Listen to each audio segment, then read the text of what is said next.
Hello दोस्तों, नमस्ते, प्रणाम। कैसन बानी लो आप लोग? हम तो आशा करते हैं आप लोग बहुत अच्छा खोला। आज हम फिर आप लोग के एगो बहुत ही अच्छा कजरी सुनाते हैं। तो आप लोग के कैसन लगे कमेंट करो। लो आए लो गीत सुनी लो। गंगा मैया 5 कदम घटी जाए तो बेटी मोर ससुरे बाड़ी ना। गंगा मैया 5 कदम घटी जाए तो बेटी मोरा ससुरे बाड़ी ना।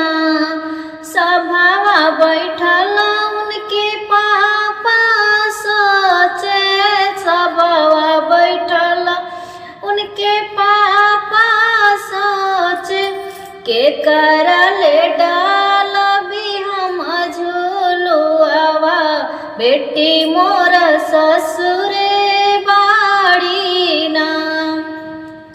के करले डार भी हम झूलुआवा बेटी मोर ससुरे बाड़ी ना।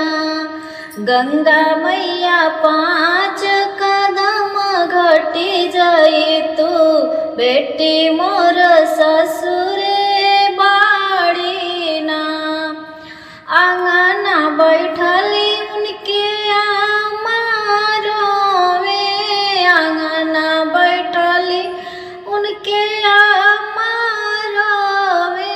के करले लईबो हरी हरी चूड़िया बेटी मोरा ससुरे बाड़ी ना। के करले लईबो डगुड़ियावा बेटी मोरा ससुरे बाड़ी ना। गंगा मैया 5 कदम घटी जाई तू बेटी मोरा ससुरे बाड़ी ना।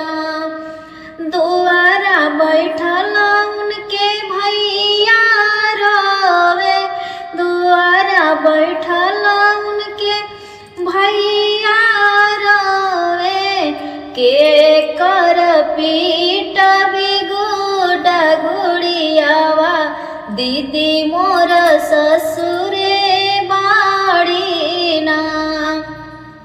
के करले लईबो हरी हरी मेहदी दीदी मोर ससुरे बाड़ी ना। राम रसोईया भौजी उनकर सोचे, राम रसोईया भौजी उनकर सोचे के करले बनईबो पुड़िया सहरिया ननद ससुरे बाड़ी ना। ए गंगा मैया 5 कदम घटी जाई तू बेटी मोर ससुरे बाड़ी ना। Bye Deere.